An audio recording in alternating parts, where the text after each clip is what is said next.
Xoş gördük əziz dinləyicilər. Trampın yenidən ziqzaqlı gedişləri davam edir. Bəs bu günləri bildirib ki, İranla çox yaxşı bir danışıq həyata keçirmişik, amma digər tərəfdən Əraqçı bildirir ki, biz heç kəslə danışmamışıq.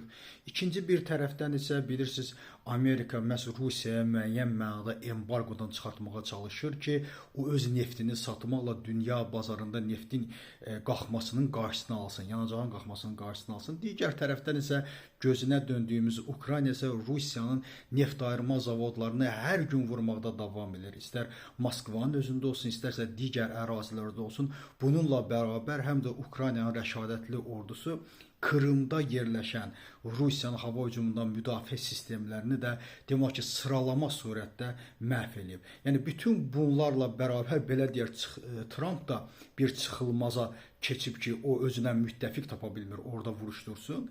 Digər tərəfdən isə əlbəttə ki, İranla danışıqlara doğru gedir. Amma İranla danışıqlara doğru getməkdə Amerikaya bu mənada güvənmək olmaz.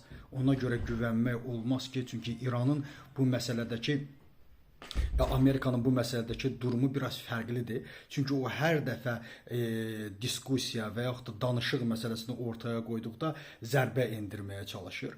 Bununla bərabər yenə də bizim üçün də ən təhlükəli məqam ondan ibarətdir ki, Amerikanın desant qüvvələrinin Hark adasına çıxarılması, digər tərəfdən Azərbaycan, digər tərəfdən Əfqanistan və Pakistan tərəfdən də müxtəlif orduların, müxtəlif ssenarilərin həyata keçirilməsi gündəmdədir. Bu ssenarilərdən biri də bilirsiniz Qərbi Azərbaycan, yəni İranın ərazisində olan Qərbi Azərbaycan paytaxtı Urmiya olmaqla PKK və PJAK-ın o istiqamətə çıxarılması məsələsi də gündəmdə var ki, bunlar bizim üçün çox təhlükəlidir. Ümumiyyətlə biz əvvəldən bunun əleyhinə olmuşuq ki, nəyin bahasına olursa olsun Azərbaycan bu məsələyə daxil olmamalıdır. Çünki bu Azərbaycan üçün də həyati əhəmiyyət kəsb edir. Biz İrana hər hansı bir müdaxilədə PJAK-ın və yaxud da ki, PKK-nın Qərbi Azərbaycanda, Azərbaycanlıların yaşadığı ərazilərin tutulmasına qəti imkan verə bilmərik. Bu mənada biz çalışmalıyıq ki, İran və Amerika məsələsini, Amerika müharibəsini öz axarına buraxmaq, vəziyyəti nəzarətdə daim saxlamaq, öz təhlükəsizliyimizi qorumaq. Zaten onsuz da bu müharibənin müəyyən vaxtdan sonra bilirsiniz ki, İran artıq çöküb, İranın dövlət strukturu demək ki, yox səviyyəsindədir. Burada rejimin özünü qoruması müharibəsi gedir. İran rejiminin özünü qoruması müharibəsi gedir.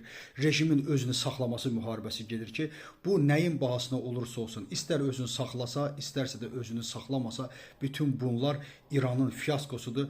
İranın ərazidə, regionda çöktürülməsi prosesidir ki, bundan İranın ayrılması imkanı yox səviyyəsindədir. Ona görə biz maksimum səviyyədə özümüzü çalışmalıyıq, qorumalıyıq ki, bu müharibəyə daxil olmayaq. Təşəkkür edirəm.